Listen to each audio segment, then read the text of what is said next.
अस्सलाम वालेकुम अज़ीज़ तलबा व तालिबात, ये आज 10th क्लास की इस्लामियात का हमारा 13वां लेक्चर है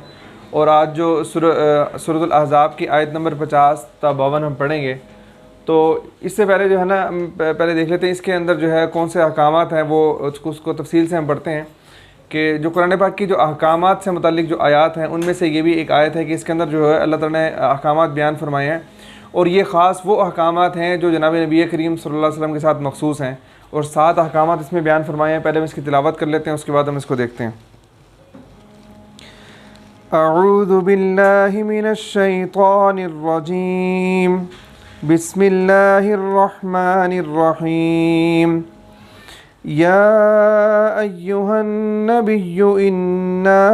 अहललना लका अज़वाजका अल्लाती आतैता उजूरहुन्ना वमा मलकत यमीनुका मिम्मा अफ़ा अल्लाहु अलैका व बनाति अम्मिका व बनाति अम्मातिका व बनाति खालिका व बनाति खालातिका अल्लाती हाजरन मअक व इम्रअतन मुअमिनतन इन वहबत नफ्सहा लिन्नबिय्यि इन अरादन नबिय्यु अन यस्तंकिहहा खालिसतन लका मिन दूनिल मुअमिनीन क़द अलिमना मा फ़रज़ना अलैहिम फ़ी अज़वाजिहिम वमा मलकत ऐमानुहुम लिकै ला यकून अलैका हरज व कान अल्लाहु गफ़ूरर रहीमा। तुरजी मन तशाअ मिनहुन्ना व तुअवी इलैका मन तशाअ वमन इब्तग़ैत मिम्मन अज़लत फ़ला जुनाह अलैक ज़ालिका अदना अन तक़र्र अअयुनुहुन्ना वला यहज़न्न व यरज़ैन बिमा आतैतहुन्ना कुल्लुहुन्न वल्लाहु यअलमु मा फ़ी क़ुलूबिकुम व कान अल्लाहु अलीमन हलीमा। ला यहिल्लु लकन निसाउ मिन बअदु वला अन तबद्दल बिहिन्न मिन अज़वाजिन वलौ अअजबका हुस्नुहुन्न इल्ला मा मलकत यमीनुक व कान अल्लाहु अला कुल्लि शैइन रक़ीबा। सदक़ल्लाहुल अज़ीम। या अय्युहन नबिय्यु, ए नबी, इन्ना अहललना लका, हमने आपके लिए हलाल किया है, अज़वाजक अल्लाती, वो अज़वाजक अल्लाती आपकी वो बीवियाँ, अल्लाती आतीता उजूरहुन्ना, जिनका महर आपने उनको अदा कर दिया, आतीता आपने उनको दे दिया, अदा कर दिया, उजूरहुन्ना उनका अजर, उनका महर, वमा मलकत यमीनुका मिम्मा अफ़ा अल्लाहु अलैक, और वमा मलकत यमीनुक, और वो लोंडियाँ के मिम्मा अफ़ा अल्लाहु अलैक, के जो अल्लाह ताला ने आपको अता की, अलैका आपको अता की, व बनाति अम्मिका, और आपके चचा की बेटियाँ, व बनाति अम्मातिका, और आपकी फुप्पो की बेटियाँ, व बनाति खालिका, और आपके मामू की बेटियाँ, व बनाति खालातिका, और आपकी खाला की बेटियाँ, अल्लाती हाजर नमाक, वो जिन्होंने आपके साथ हिजरत की, वम्रअतन मुअमिनतन, और वो औरत जो मोमिन हो, ईमान वाली, अगर वो अपने आप को सपुर्द कर दे, हिबा कर दे, हदिया कर दे, लिन्नबी, नबी के लिए, इन अरादन नबियो, अगर नबी चाहें और इरादा करें, अयस्तनकिहा, उससे निकाह करने का, तो उससे निकाह कर सकते हैं। खालिसतन लका मिन दूनिल मुमिनीन, ये इजाज़त ख़ास आपके लिए है, ना कि तमाम मोमिनीन को, मोमिनीन के अलावा सिर्फ़ नबी करीम सल्लल्लाहु अलैहि वसल्लम को ये इजाज़त ख़ास है। क़द अलिमना मा फ़रज़ना अलैहिम, तहक़ीक़ हमको मालूम है कि जो हमने मुक़र्रर किया है मोमिनीन पर, फ़ी अज़वाजिहिम, उनकी बीवियों के बारे में, वमा मलकत ऐमानुहुम, और जो है उनकी जो लोंडियों के बारे में, लिकै ला यकून अलैका हरज, और ये सारा इसलिए किया गया ताकि आपके ऊपर किसी किस्म की तंगी ना रहे। वकान अल्लाहु गफ़ूरर रहीमा, और अल्लाह ताला बख्शने वाला मेहरबान है। तुरजी मन तशा मिनहुन्ना व तुवी इलैका मन तशा, कि आपको ये भी इख्तियार है कि तुरजी मन तशा, कि जिसको आप चाहें अलहदा रखें, मिनहुन्ना व तुवी इलैका मन तशा, और जिसको जो है चाहें अपने जिसको अपने पास रखें और जिसको चाहे अलहदा कर दें, आपको इख्तियार है। वमन इब्तग़ैत मिम्मन अज़लता, और वमन इब्तग़ैत मिम्मन अज़लता, और जिसको आपने अपने से अलहदा कर दिया उसको अगर दोबारा तलब कर लें तो फ़ला जुनाह अलैक, तो आपके ऊपर कोई गुनाह नहीं। ज़ालिका अदना अन तक़र्र अयुनहुन्ना, ये इसलिए है कि ताकि जो है उनकी इन बीवियों की, आपकी जो बीवियां हैं उनकी आंखें ठंडी रहें, वला यहज़न्ना, और वो गमगीन ना हों, वयरज़ैना, और वो राज़ी रहें, बिमा आतीतहुन्ना कुल्लुहुन, और जो कुछ आप इनको दे दें उसे लेकर वो सारी की सारी वो खुश रहें, वयरज़ैना, वो राज़ी रहें, वो सारे कुल्लुहुन्ना, सारी की सारी, बिमा आतीतहुन्ना, उस चीज़ पर जो आप उनको दे दें। वल्लाहु यअलमु मा फ़ी क़ुलूबिकुम, और अल्लाह ताला जानता है जो कुछ तुम्हारे दिलों में है। वकान अल्लाहु अलीमन हलीमा, और अल्लाह ताला इल्म वाला, बहुत ज़्यादा जानने वाला, बहुत ज़्यादा बुर्दबार है। और ला यहिल्लु लकन निसाउ मिन बादु, ए पैगम्बर सल्लल्लाहु अलैहि वसल्लम, आपके लिए हलाल नहीं है औरतें मिन बादु, इसके बाद, वला अन तबद्दल बिहिन्ना, और ना ही आपके लिए ये बात जायज़ है कि अन तबद्दल बिहिन्ना, कि आप तब्दील कर लें इनके साथ, मिन अज़वाजिन, इन जो है इन बीवियों के साथ कोई और बीवी, वलौ आजबका हुस्नुहुन्ना, अगरचे जो है वो उनका हुस्न आपको अच्छा मालूम हो, इल्ला मा मलकत यमीनुक, हाँ मगर जो है वो लोंडियाँ हैं उसके बारे में आपको इख्तियार है। वकान अल्लाहु अला कुल्लि शैइन रक़ीबा, और अल्लाह ताला हर चीज़ पर निगाह रखने वाला है। तो ये जो आयत थी इसके अंदर ये हमने इसका सिर्फ तर्जुमा हमने पहले पढ़ लिया, चूँकि तफसील से इसके अहकामात को हम डिस्कस करेंगे। ये आयत कुरान पाक की उन आयत में से है कि जिसके अंदर अल्लाह पाक ने हुक्म बयान फरमाया है, और कुरान पाक के अंदर अहकामात वाली आयत जो हैं वो तकरीबन 500 के लगभग आयत हैं। उसके अलावा ज़्यादा जो बाकी आयत हैं उसके अंदर नसीहतें और पिछली कौमों के वाक़यात और जो है वो जन्नत जहन्नुम का जो है वो तज़किरा और इस तरह की जो बातें हैं जो जो नसीहत से भरपूर हैं, उसको जो अल्लाह पाक ने बयान फरमाया। और जो मसाइल की जो आयत होती हैं उसको समझना थोड़ा सा मुश्किल होता है, तो इसलिए जो है इसको ज़्यादा तवज्जो से हम समझने की कोशिश करेंगे। उम्मीद है जो है हम अल्लाह ताला की मेहरबानी से हम जो है इसको कवर कर लेंगे। तो इसके अंदर जो ये जो अहकामात 7 अहकामात इन आयत के अंदर 7 अहकामात को अल्लाह पाक ने बयान फरमाए, और ये वो अहकामात हैं कि जो जनाब नबी करीम सल्लल्लाहु अलैहि वसल्लम के साथ ही ख़ास हैं। आपके साथ सबसे ये ख़ास तौर पर वो अहकामात हैं जो नबी पाक सल्लल्लाहु अलैहि वसल्लम के साथ ख़ास हैं, वरना बहुत सारे अहकामात ऐसे होते हैं जो अल्लाह के नबी करीम सल्लल्लाहु अलैहि वसल्लम के साथ भी होते हैं, ख़ास जो है ना सारी उम्मत के लिए होते हैं, लेकिन ये ख़ास तौर पर आपके लिए हैं। वो किस तरह है हम इसको देखते हैं। जो पहला हमारे अल्लाह ताला ने हुक्म दिया कि या अय्युहन नबिय्यु इन्ना अहललना लका अज़वाजक अल्लाती आतैता उजूरहुन्ना, कि ए नबी जी हमने आपके लिए हलाल कर दिया है। और ये हमारे पास सवाल भी ये होगा कि उसके पेपर के पॉइंट ऑफ व्यू से कि इस सबक में रसूलुल्लाह सल्लल्लाहु अलैहि वसल्लम के लिए निकाह के क्या खुसूसी ज़वाबित बयान किए हैं। तो ये 7 जो है हमारे पास पॉइंट है, इनके 7 अहकामात बयान किए हैं नबी करीम सल्लल्लाहु अलैहि वसल्लम के लिए निकाह के खुसूसी ज़वाबित, खुसूसी कायदे ज़ाब्ते। पहला क्या है कि ए नबी जी हमने आपके लिए हलाल कर दिया है आपकी अज़वाज, कहते हैं ज़ौज की जमा को, ज़ौज की जमा अज़वाज, ज़ौज कहते हैं बीवी को, आपकी वो बीवियाँ अल्लाती वो कि आतईता उजूरहुन्ना, जिनका महर आपने अदा कर दिया है वो आपके लिए हलाल हो गई हैं। अब नबी करीम सल्लल्लाहु अलैहि वसल्लम के ये जो मामला है कि जिनका महर अदा कर दिया है वो हलाल हो गई हैं, ये अब ये तो तमाम इंसानों के साथ ख़ास है, तमाम मुसलमान, इनके हम आम मुसलमान भी है, तो जब उसने निकाह करना होता है तो उसको हक महर अदा करना ही पड़ता है। अगर कोई आदमी ये शर्त लगा दे कि मैं हक महर अदा नहीं करूँगा तो उसको उसका निकाह तो हो जाएगा, लेकिन तब भी उसको हक महर अदा करना ही पड़ेगा, जो महर मिसली जो होता है। तो अल्लाह पाक फरमा रहे हैं कि ये जो अब इस आयत से तो मालूम होता है कि ये हुक्म तो सारे लोगों के लिए आम है, सबके लिए जो है ना वो है, तो सिर्फ अल्लाह के नबी के लिए तो ये ख़ास नहीं है। नहीं, ये आयत जिस वक्त नाजिल हुई उस वक्त नबी करीम सल्लल्लाहु अलैहि वसल्लम के अक़द निकाह के अंदर 4 औरतों से ज़्यादा जो है वो बीवियाँ थीं, यानी कि 4 से ज़्यादा आपके पास बीवियाँ थीं। तो अल्लाह पाक फरमा रहे हैं कि आपके लिए हमने हलाल कर दिया है उन औरतों को जिनका आपने महर अदा कर दिया है, यानी कि 4 से ज़ायद शादियाँ करना नबी करीम सल्लल्लाहु अलैहि वसल्लम की खुसूसियत थी। आम आदमी के लिए, आम मुसलमान के लिए 4 से ज़्यादा की गुंजाइश नहीं है। आखिरी हद उसके लिए जो है एक वक्त के अंदर वो 4 बीवियाँ रख सकता है, 4 निकाह कर सकता है। तो ये फरमाया कि वो जिनका आपने महर अदा कर दिया है, और महर अदा कर दिया है ये अल्लाह ताला ने वैसे ही साथ बयान फरमा दिया कि महर जो है ये एक लाजमी सी चीज़ लाजिम होता है निकाह के साथ। तो जिनका महर आपने अदा कर दिया जो आपके अक़द निकाह के अंदर हैं, ये बीवियाँ आपके लिए हलाल हैं। एक हुक्म तो ये हो गया। दूसरा फरमाया कि वमा मलकत यमीनु का मिम्मा अफ़ा अल्लाह। मा मलकत यमीनु, मलकत का मतलब होता है कि मालिक बनना, यमीनु का मतलब होता है दाएँ हाथ, आपका दाएँ हाथ, दाएँ हाथ जिसका आपका मालिक है। ये लफ्ज़ बोला जाता है ख़ास लौंडियों के लिए और बांदियों के लिए, कि पहले ज़माने के अंदर जनाब नबी करीम सल्लल्लाहु अलैहि वसल्लम के ज़माने भी और आपसे पहले का जो ज़माना था, जो दौर जाहिलियत था, उसमें ग़ुलामी का बहुत ज़्यादा रिवाज था और इतना ज़्यादा इंसानों की मंडियाँ लगती थीं और उसके अंदर उनकी ख़रीदो फ़रोख्त होती, इंसानों मर्दों की, औरतों की। और उसमें जो है, लेकिन जब इस्लाम जब आया तो इस्लाम ने पूरे माशरे को जो बेहतरीन किया, तो उसमें ग़ुलामों वाला जो कंसेप्ट था उसको भी इस्लाम ने बहुत ही खूबसूरत कर दिया। और जनाब नबी करीम सल्लल्लाहु अलैहि वसल्लम ने उसको बाकी तो रखा,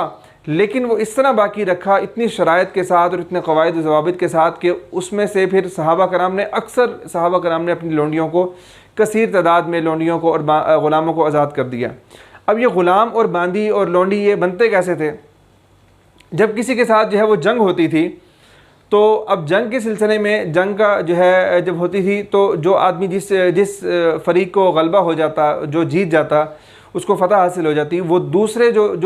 जिनको शिकस्त होती थी, उनके मर्दों को वो अपने ग़ुलाम बना लेते थे, औरतों को जो है वो अपनी लौंडियाँ और बांदियाँ बना लेते थे, जिसके लिए उर्दू में लफ्ज़ कनीज़ भी इस्तेमाल होता है। तो ये जो है, ये इस्लाम से पहले भी ये था। तो जब नबी करीम सल्लल्लाहु अलैहि वसल्लम तशरीफ़ लाए और आपने जो है वो दावत दी और इस्लाम के अहकाम नाजिल होना शुरू हुए, तो अल्लाह ताला ने इस हुक्म को बाकी रखा कि जब भी जिहाद हुआ, जिहाद के नतीजे के अंदर मुसलमानों को फ़तह हुई, तो उनके जो मर्द थे वो ग़ुलाम बने और उनकी औरतें जो थीं वो बांदियाँ बनी। और ये हुक्म आज भी है कि आज भी अगर उस यानी कि शरई ज़वाबित के ऊपर और उन उसूलों और उन कायदों के ऊपर अगर जिहाद होता है, कि जो नबी करीम सल्लल्लाहु अलैहि वसल्लम ने ज़ाब्ते मुकर्रर किए हैं, उन शरई हुदूद के अंदर रहते हुए अगर जिहाद होता है, वो सारा के सारा, उसकी बहुत सारी शराइत हैं कि उसके अंदर जो है ना एक मुत्तफ़िका एक अमीर होना चाहिए, कि पूरा यानी कि एक जो स्टेट का जो हमारे जिस तरह वज़ीर आज़म होता है और इस तरह इनके खलीफातुल्लाह जो होता है वक्त का खलीफा, उसके मातहती के अंदर जो वो हो, जिहाद हो, उसके सारे ज़वाबित के रूह से अगर आज भी अगर मुसलमान किसी से जिहाद करें और उनको फ़तह हासिल हो जाए मुसलमानों को, तो उनके मर्द जो है वो ग़ुलाम बनेंगे और जो उनकी औरतें होंगी वो उनकी बांदियाँ बनेगी।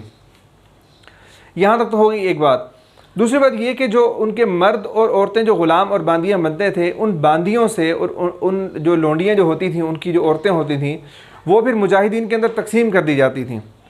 जब और नबी करीम सल्लल्लाहु अलैहि वसल्लम उसको जो है तकसीम फरमाते थे, और कुछ जो है जैसे जिस तरह आप जो है अल्लाह ताला के हुक्म से उसको तकसीम फरमाते, और फिर वो ये जो बांदियाँ होती थीं, इनके साथ जिस्मानी ताल्लुकात, जिस तरह मियाँ बीवी के आपस के ताल्लुकात होते हैं, इस तरह के ताल्लुकात इनसे बग़ैर निकाह के रखे जा सकते थे। कि मियाँ और इनकी किसी औरत के साथ अगर जिस्मानी ताल्लुक़ है तो उसके लिए निकाह ज़रूरी है, लेकिन जो बांदी और लौंडी के साथ अगर जो है वो ताल्लुक़ होता था, जिस्मानी ताल्लुक़, वो बग़ैर निकाह के होता था। तो ये जो है ये इनके ग़ुलामी और जो ग़ुलामों को और बांदियों को कुछ आपके सामने कंसेप्ट आ गई। यहाँ पर एक और सवाल का आपको जवाब देता चलो। आपके जहन में ये सवाल पैदा हो रहा होगा कि इस्लाम तो बड़ा महज़ब मज़हब है और बहुत ही ज़्यादा इनके नरमी वाला और शफ़क़त वाला और जुल्म से बहुत ज़्यादा परहेज़ करता है, और फिर नबी करीम सल्लल्लाहु अलैहि वसल्लम रहमतुल लिल आलमीन है, और अल्लाह ताला ने फिर भी ये ग़ुलामों के अहकामात और ग़ुलामों को जो है लौंडियों वाला सिलसिला ये जारी रखा। तो इसकी क्या वजह है?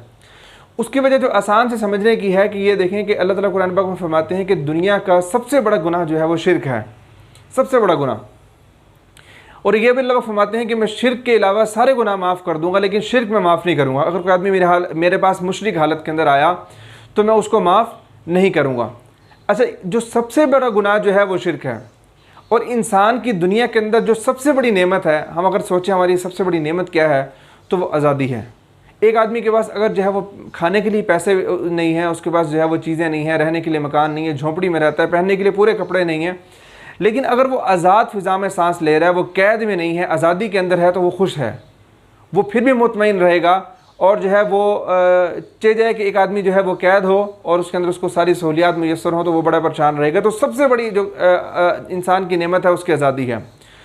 तो अल्लाह ताला का ये ज़ाब्ता, अल्लाह पाक ने ये जो ग़ुलामों वाला सिलसिला ये इसलिए जारी फरमाया कि जब इंसान एक आदमी शिर्क कर रहा हो, अल्लाह ताला के साथ किसी और को शरीक ठहराता है, बहुत बड़ा जुर्म कर रहा है, और फिर इससे भी बड़ा जुर्म तब होता है उसका कि जब वो अल्लाह के मुकाबले के अंदर आ जाता है, यानी इस्लाम के मुकाबले के अंदर अपने जान को और अपने माल को पेश करके जो है हथियार लगाकर वो इस्लाम के मुकाबले में आ जाता है। तो ये उसका जुर्म इतना बड़ा है कि सबसे बड़ा गुनाह करने के बाद वो इतनी ज़्यादा ढटाई के साथ और बेशर्मी के साथ अल्लाह के मुकाबले के अंदर उतर आया है। तो फिर अल्लाह ताला ने इसकी सज़ा दुनिया के अंदर उसको ये दी कि उसकी जो दुनिया की जो सबसे बड़ी नेमत थी अल्लाह पाक ने उसको सल्ब कर लिया। उसको जो है वो जो दुनिया की सबसे बड़ी नेमत थी आज़ादी वाली, वो अल्लाह पाक ने कहा कि हुक्म दिया कि इसको जो है वो सल्ब कर लो, उसको छीन कर इसको ग़ुलाम और जो है वो बांदियाँ बना दिया जाए। लेकिन इसके बाद भी देखें अल्लाह ताला की रहमत और शफ़क़त देखें कि इतनी ज़्यादा अहादीस के अंदर नबी करीम सल्लल्लाहु अलैहि वसल्लम ने उसको ग़ुलामों से जो है हुस्न सलूक की इतनी ताकीद फरमाई कि हत्ता कि जब आप दुनिया से तशरीफ़ ले जा रहे थे तो आपके आखिरी अल्फाज जो आपकी ज़ुबान मुबारक पर थे वो भी यही थे कि एक तो नमाज़ कायम करना और दूसरा अपने ग़ुलामों के साथ, अपने मातहतों के साथ अच्छा सलूक करना।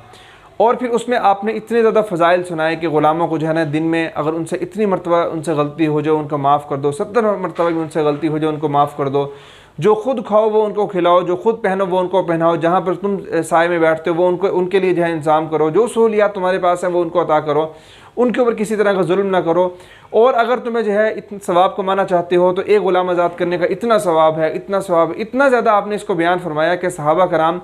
ने कसरत से जो है वो ग़ुलामों को, बल्कि सहाबा कराम यूँ करते थे कि बाज़ार से ग़ुलामों को ख़रीदते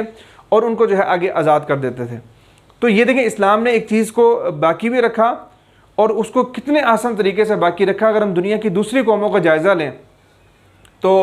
हमें बहुत सारी कौमों के ऐसे अजीब वाक़यात मिलते हैं कि उनके यहाँ ग़ुलामी के इतना बुरा तसव्वुर है और आज भी उनके अंदर है कि वो अपने ग़ुलामों को इंसान नहीं समझते। उनके हाथ अगर लग जाए तो उस खाने को ज़ाया कर देते हैं, उनके साथ जो है वो बिल्कुल अपने करीब नहीं बिठाते, जहाँ पर वो खुद बैठे हैं वो वहाँ तक बिठाने का तसव्वुर ही नहीं कर सकते वो। लेकिन इस्लाम कैसा प्यारा मज़हब है कि वो कहते हैं कि जहाँ पर तुम खुद बैठो वहाँ उनको बिठाओ, जो खुद खाओ वो उनको खिलाओ। और नबी करीम सल्लल्लाहु अलैहि वसल्लम के साथ बेशुमार ऐसे वाक़यात हैं कि ग़ुलामों के साथ आपका बैठना, और यही वजह थी कि ग़ुलामों को आपने इतनी इज़्ज़त दी कि कितने बड़े बड़े सहाबी और कितने बड़े बड़े कुरान पाक के आलिम और जो है उस ज़माने के अंदर वो ग़ुलाम बने। तो वो ये इस्लाम का ये जो ग़ुलामी वाला तसव्वुर है ये बहुत लंबा जो है टॉपिक है, मुख्तसर आपके सामने अर्ज़ किया। तो अब ये जो है ना ये अल्लाह पाक फरमा रहे हैं कि पहला ये औरतें आपके लिए हलाल हैं, दूसरी वो जो लोंडियाँ इनकी बांदियाँ मिम्मा अफ़ा अल्लाह वालिक, वो जो अल्लाह ताला आपको अता कर दें। अफ़ा अल्लाह का मतलब ये होता है कि जो हमने पहले पढ़ा था कि एक होता है माल गनीमत और एक होता है माल फ़य। माल गनीमत वो होता है जो कुफ़ार से लड़ाई करके हासिल किया जाता है और माल फ़य वो होता है जो बग़ैर लड़ाई के सुलह की सूरत के अंदर जो है वो कुफ़ार की तरफ से मिलता है। तो अल्लाह ताला फरमाने कि जो वो बांदियाँ अगर जो है वो जिस तरह भी आएँ इनके माल गनीमत के अंदर आएँ, वो जैसा भी यानी कि जो अल्लाह यहाँ पर मतलब ये होगा जो अल्लाह ताला आपको अता कर दे वो जो है आपके लिए हलाल हैं, उनको आप जो है वो रख सकते हैं अपने पास। और तीसरी जो है व बनाती अम्मी का व बनाती अम्माती का व बनाती खाली का व बनाती खालाती का अल्लाती हाज़ और नमाक, और आपके चचा की बेटियाँ, आपके फूफो की बेटियाँ, आपके मामू की बेटियाँ, आपके खाला की बेटियाँ, वो यानी कि ये चचा और फूफो ये ददियाली रिश्ता है और जो है वो खाला और मामू ये ननियाली रिश्ता है। यानी कि नानके की तरफ से, ननियाल की तरफ से, जो दादके की तरफ से जो ददियाली जो ख़ानदान जो है उसकी तरफ से जो है आपकी जो आपकी कज़न है और आपके जो रिश्तेदार हैं वो फूफो की बेटियां वगैरह होगी, वो आपके लिए हलाल हैं, उनसे निकाह करना आपके लिए जायज़ है। लेकिन आगे शर्त लगा दी कि अल्लाह ती हाजर नमाक के जिन्होंने आपके साथ हिजरत की है, यानी कि उस ज़माने के अंदर जिन औरतों ने आपके ख़ानदान की वो औरतें जिन्होंने आपके साथ हिजरत की थी, आपके साथ से मुराद ये है कि हिजरत के अमल के अंदर उन्होंने शिरकत की, चाहे वह बाद के अंदर हिजरत की हो, उनके साथ निकाह करना आपके लिए जायज़ था। यही वजह है कि हज़रत अली रज़ी अल्लाह अन्हु की बहन थी उम्मे हानी रज़ी अल्लाह अन्हा, तो वो फरमाती हैं कि वो फ़तह मक्का के ऊपर इस्लाम लाई थी और फ़तह मक्का के अंदर जिन लोगों का आपने फरमाया था कि इनको कुछ भी ना कहा जाए, आज़ाद छोड़ दिया जाए, ना इनसे को बदला लिया जाए, ना इनको कत्ल किया जाए, तो उनके अंदर जो है वो शामिल थी। फिर मुसलमान हो गई तो वो फरमाती थी कि नबी करीम सल्लल्लाहु अलैहि वसल्लम के साथ मेरा निकाह करना वो इसलिए नाजायज़ था, इनकी इसलिए जो है वो जायज़ नहीं था क्योंकि मैंने आपके साथ हिजरत नहीं की थी। इस आयत की रूह से अल्लाह ताला ने कैद लगा दी थी कि जो आपने जिन्होंने आपके साथ हिजरत की हो वही उनके लिए वही निकाह आपके साथ उनके साथ आप निकाह कर सकते हैं। और फरमाया इसके बाद नंबर 4 है कि वमरातन मुमिनतन इम वहबत नफ्सहा, और वो औरत मोमिनतन मोमिन औरत कि अगर वो अपने आप को हिबा कर दे, हदिया कर दे नबी के लिए। अगर कोई औरत अपने आकर कहती है अल्लाह के नबी करीम सल्लल्लाहु अलैहि वसल्लम को कि मैंने अपने आप को आपके हवाले कर दिया तो आप मुझसे निकाह कर लें, तो अगर नबी करीम सल्लल्लाहु अलैहि वसल्लम चाहें तो आप उसके साथ निकाह कर सकते हैं। ये इख्तियार भी और ये खुसूसियत नबी करीम सल्लल्लाहु अलैहि वसल्लम के साथ थी। और फिर पाँचवा हुक्म जो है वो इसी आयत से हमें मालूम होता है कि वम्रअतन मुमिनतन, कि औरत के साथ मोमिना की कैद लगाई। मालूम हुआ कि अगर कोई ईसाई औरत हो, जिस तरह आम मुसलमानों के लिए अहले किताब से भी निकाह कर सकते हैं, अगर अहले किताब अपने असल मज़हब पर हों, यहूद और जो है यहूदी और ईसाई जो है अगर वो अपने असल मज़हब के ऊपर कायम है, तो उसको उनके साथ हम जो है आम मुसलमान निकाह कर सकते हैं। लेकिन नबी करीम सल्लल्लाहु अलैहि वसल्लम के साथ आपने अल्लाह ताला ने ये ख़ास हुक्म फरमाया कि वम्रअतन मुमिनतन, सिर्फ आपके साथ निकाह आप उसी औरत के साथ निकाह कर सकते हैं जो ईमान वाली हो। उसके बाद छठा हुक्म जो है ये फरमाया कि तुरजी मन तशा मिनहुन्ना व तुवी मन तशा। जब एक से ज़ायद शादियाँ हों, जिस तरह ये आयत जब नाजिल हुई तो नबी करीम सल्लल्लाहु अलैहि वसल्लम की 4 से ज़्यादा जो है वो शादियाँ थीं। जब एक से ज़ायद शादियाँ हों तो अल्लाह ताला का एक हुक्म होता है, जिस तरह आम इंसान के ऊपर भी अल्लाह का एक हुक्म होता है कि उन सारी बीवियों के अंदर बराबरी करनी है। बराबरी किस चीज़ के अंदर? एक तो ख़र्च के अंदर बराबरी करनी है, और दूसरा रात गुजारने के अंदर उनके साथ बराबरी करनी है। अगर एक औरत के पास, अगर एक बीवी के पास एक रात को ठहरे हैं तो दूसरी बीवी के पास दूसरी रात, तीसरी बीवी के पास तीसरी रात। यानी कि अगर एक एक रात का तकसीम किया हो तो भी ठीक है, दो दो रातें तकसीम की हो तो भी ठीक है। अगर दूसरे शहर में रहते हैं तो एक एक हफ़्ता तकसीम किया हुआ है। इनकी बिल्कुल बराबर जो उनके साथ टाइम जो स्पेंड करना है वो भी बिल्कुल बराबर होना चाहिए। ये जो है एक हुक्म है। लेकिन नबी करीम सल्लल्लाहु अलैहि वसल्लम के साथ जो है अल्लाह ताला ने ये हुक्म आपके लिए नहीं रखा, बल्कि अल्लाह पाक ने फरमाया कि जिसको आप चाहें अपने करीब कर लें, जिसको चाहें दूर कर दें। इनके जिसके साथ आप ज़्यादा वक्त गुजारना चाहते हैं, जिस बीवी के साथ आपको इख्तियार है,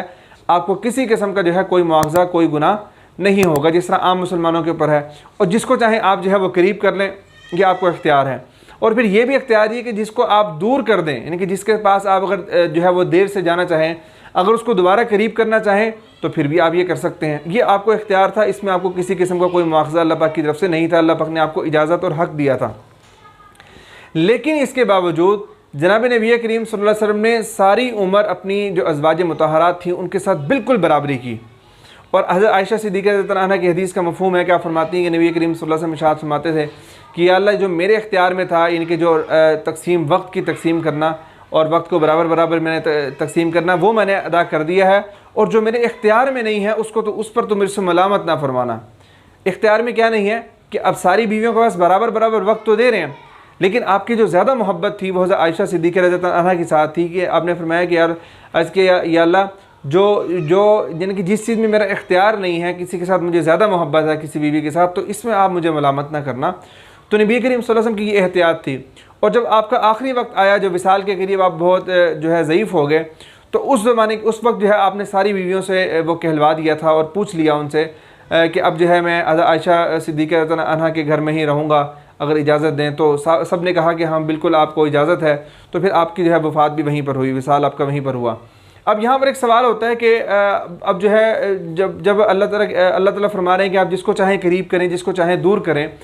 तो जिनको दूर किया जाएगा तो उनके दिल के अंदर तो ऐसा पैदा होगी बात कि उनको वो तकलीफ़ होगी उनको। जबकि अल्लाह ताला आगे फरमा रहे हैं कि ये जो है ना, ये सारी ये जो वला यहज़न्ना वयरज़इना बिमा आतीतहुन्ना कुल्लुहुन, ये हमने इसलिए फरमाया, इसलिए हुक्म दिया है कि ताकि इनकी आंखें ठंडी रहें और ये राज़ी रहें। तो ये कैसे राज़ी होंगी? तो इसका जवाब ये है कि देखें, जब किसी को पता हो कि मेरा हक़ ही इतना है, वो नबी करीम सल्लल्लाहु अलैहि वसल्लम के साथ उनके दिल के अंदर नाराज़ी या इस तरह की कोई बात तब आती जब उनको पता होता कि हमें नबी करीम सल्लल्लाहु अलैहि वसल्लम ने हमें ये हक़, हमारा ये हक़ है और अल्लाह के नबी ने ये हक़ हमें अदा करना है। लेकिन जब उनके सामने अल्लाह ताला का हुक्म आ गया, अल्लाह पाक खुद फरमा रहे हैं कि आपको इख्तियार है, आप जिसको चाहें करीब करना चाहें, जिसको चाहें दूर करना चाहें, तो इसमें अगर उनको थोड़ा सा टाइम भी आप दे देते तो तब भी वो जो है वो खुश रहती और जो है ये सारे अहकामात उनकी खुशी के लिए जो है वो नाजिल फरमाए गए। तो ये जो है, लेकिन फिर भी नबी करीम सल्लल्लाहु अलैहि वसल्लम ने उनको वक्त पूरा दिया और बराबर में तकसीम करते रहे। अच्छा, इसके बाद आखिरी जो हुक्म है, 7वां हुक्म के फरमाया कि ला यहिल्लु लकन निसाउ मिन बादु वला अन तबद्दल बिहिन्ना मिन अज़वाजिन वलौ आजबक हुस्नुहुन्ना, कि ये जो आपके लिए हलाल नहीं है औरतें मिन बादु, ये जो है ना मिन बादु का लफ्ज़ है,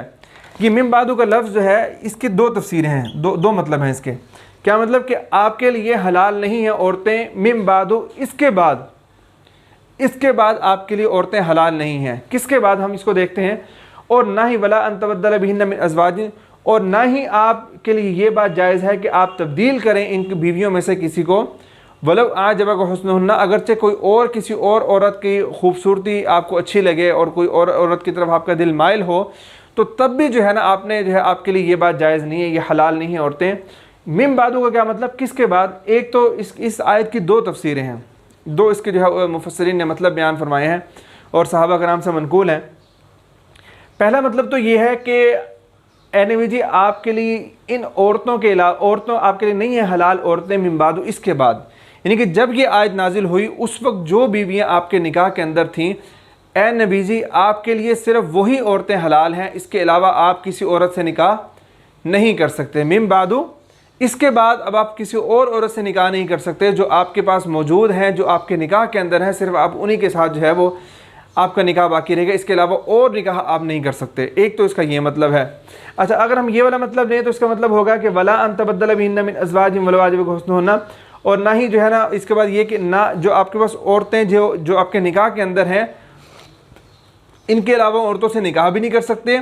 और ना ही इनके बदले में कोई तब्दील कर सकते हैं। मतलब आप ये चाहें कि एक औरत को मैं तलाक दे दूं, उसके बदले में तब्दीली की नीयत से मैं जो है वो दूसरी औरत से निकाह कर लूं, ये भी आप नहीं कर सकते। और इसका जो दूसरा मतलब है मिन बादू का मतलब कि ए नबी जी आपके लिए हलाल नहीं है औरतें मिन बादू, इसके बाद, किसके बाद? कि ये जो हमने कैटेगरीज बयान की हैं कि ये जो है वो औरतें जो आपके पास मौजूद हैं और लौंडियाँ और जो है ना ये जो आपकी ददियाली और ननियाली जो रिश्तेदार हैं, और ये जो सारी औरतें हैं, अक़साम जो बयान फरमाई हैं, सिर्फ आपके लिए यही जायज़ हैं। इनके अलावा अगर किसी और किस्म की औरत से आप निकाह करना चाहते हैं तो वो आपके लिए हलाल नहीं है। और वला अन तबद्दल बिहिन्ना मिन अज़वाजिहिम वला वाजिब हुस्नुहुन्न, और ना ही इनके अलावा अगर आप इनको तब्दील करना चाहें तो इन औरतों के अलावा, तो तब जो है इन औरतों के बदले में तो वो भी आपके लिए जो है वो जायज़ नहीं है। आपके ज़हन में ये सवाल पैदा हुआ होगा यहाँ पर, इसमें एक ये है कि जनाब नबी करीम सल्लल्लाहु अलैहि वसल्लम ने निकाह जो है वो ज़्यादा किए। एक आम मुसलमान जो है हमारे लिए, एक आम मुसलमान के लिए जो है वो ज़्यादा से ज़्यादा 4 निकाह करने की उसको इजाज़त है, एक ही वक्त के अंदर वो 4 बीवियाँ रख सकता है। लेकिन नबी करीम सल्लल्लाहु अलैहि वसल्लम के जब इस वक्त जब ये आयत नाजिल हुई, जो आयत हमने पढ़ी, इस वक्त नाजिल होने के वक्त भी आपके पास आपकी निकाह के अंदर 4 से ज़ायद जो है वो बीवियाँ थीं, और एक वक्त के अंदर आपके पास 9 बीवियाँ रहीं, और यानी कि कुल तादाद आपकी 11 और इख्तलाफ है रिवायात के अंदर जो है ना 12 भी आता है, यानी कि 9, 10, 11 जो आपके पास निकाह के अंदर जो बीवियाँ रहीं। तो अब यहाँ पर एक सवाल पैदा होता है कि ये क्यों ऐसा था कि अब ये गैर मुस्लिम जो है और जो इस्लाम के ऊपर एतराज़ात करते हैं वो इस बात को, ये जो ज़्यादा निकाह करने का जो आपका जो अमल है, इसको वो बड़े बुरे अंदाज से उसको बयान करते हैं और बेदबी के अंदर इसको मामूल करते हैं बहुत ज़्यादा। लेकिन हम एक बहैसियत मुसलमान होने के, हमारा जहन के अंदर हमारा जो कंसेप्ट है वो भी क्लियर होना चाहिए कि ज़्यादा निकाह करने की आखिर क्या वजह थी। क्या नबी पाक सल्लल्लाहु अलैहि वसल्लम को नौज़ुबिल्लाह ज़्यादा निकाह करने का शौक़ था, या ज़्यादा जो है वो आपको शादियाँ करने का शौक़ था, इस वजह से आपने ज़्यादा शादियाँ की? तो अगर तो ये सवाल देखा जाए तो इसका जवाब तो हम यूँ देखते हैं कि नबी करीम सल्लल्लाहु अलैहि वसल्लम ने जो पहला निकाह किया वो उस वक्त आपकी उम्र मुबारक 25 बरस थी, और जिस औरत से आपने निकाह किया जो हज़रत खदीजा रज़ियल्लाहु अन्हा उम्मुल मोमिनीन, हम सब की वो माँ हैं, तो उनके साथ निकाह किया। उनका पहले 2 मरतबा निकाह हो चुका था और उनके जो पहले ख़ावंद थे वो फ़ौत हो गए। उनके बाद अब ये तीसरी मरतबा उनका निकाह था नबी पाक सल्लल्लाहु अलैहि वसल्लम के साथ, और उनकी उम्र मुबारक जो थी वो 40 बरस थी। अब ज़रा तसव्वुर करें कि एक 25 बरस का नौजवान हो, 25 साल का, और वो किससे शादी कर रहा है? 40 साल की औरत से। 40 साल की औरत की उम्र ज़्यादा हो चुकी होती है। आज क्या हम ये सोच सकते हैं कि आज कोई 25 साल का नौजवान जो है वो 40 साल की उम्र के औरत के साथ, बेवा औरत के साथ शादी करे? नहीं हो सकता। अगर नबी पाक सल्लल्लाहु अलैहि वसल्लम को शादी करने का शौक़ था तो आप जो है उस वक्त आप कंवारी औरतों की कमी नहीं थी, आप किसी घर में पैगाम भेजते, आप इज़्ज़तदार थे और आपका बहुत बड़ा मकाम था। जो नबूवत का दावा करने से पहले भी हर कोई आपको जो है वो अपनी बेटी देने को तैयार होता, लेकिन आपने जो है वो एक बेवा औरत से शादी की। और फिर ये जो है जब इनका जो विसाल हुआ तो उस वक्त आप सल्लल्लाहु अलैहि वसल्लम की जो उम्र मुबारक थी 50 बरस थी। अब देखें 50 बरस की उम्र तक आपने सिर्फ एक निकाह रखा और एक ही शादी थी आपकी, और 50 साल की उम्र में इंसान जो है उस इंसान की जवानी ख़त्म हो जाती है, बुढ़ापा उसका शुरू हो जाता है, और वैसे भी नबी पाक सल्लल्लाहु अलैहि वसल्लम की 63 साल की उम्र के अंदर विसाल हो गया। अब 50 बरस के बाद फिर आपने जो है हज़रत खदीजा रज़ियल्लाहु अन्हा के विसाल के बाद आपने हज़रत सौदा रज़ियल्लाहु अन्हा से निकाह किया, वो भी बेवा थी और बड़ी उम्र की खातून थी। उनके बाद फिर आपने जो है वो 54 साल की उम्र के अंदर आपने हज़रत आयशा सिद्दीक़ा रज़ियल्लाहु अन्हा से निकाह हुआ, फिर हफ्सा रज़ियल्लाहु अन्हा से निकाह हुआ। अब 54 साल से लेकर 54 और इससे जो है जो आपकी जो विसाल हुआ यानी कि 63 साल की उम्र में 63 जो ईयर्स की, ये वहाँ तक का जो अरसा है, ये 9 साल का जो ज़माना है, इसके अंदर आपने बाकी सारे निकाह आपने इस ज़माने के अंदर किए। और उसके अंदर सिर्फ हज़रत जो है वो हज़रत आयशा सिद्दीक़ा रज़ियल्लाहु अन्हा जो थी वो कुंवारी थी, और जो है हज़रत हफ्सा रज़ियल्लाहु अन्हा बाकी सारी जो है वो बेवा थी, और जो है वो जो आपके निकाह के अंदर आईं और जो ख़वातीन आईं।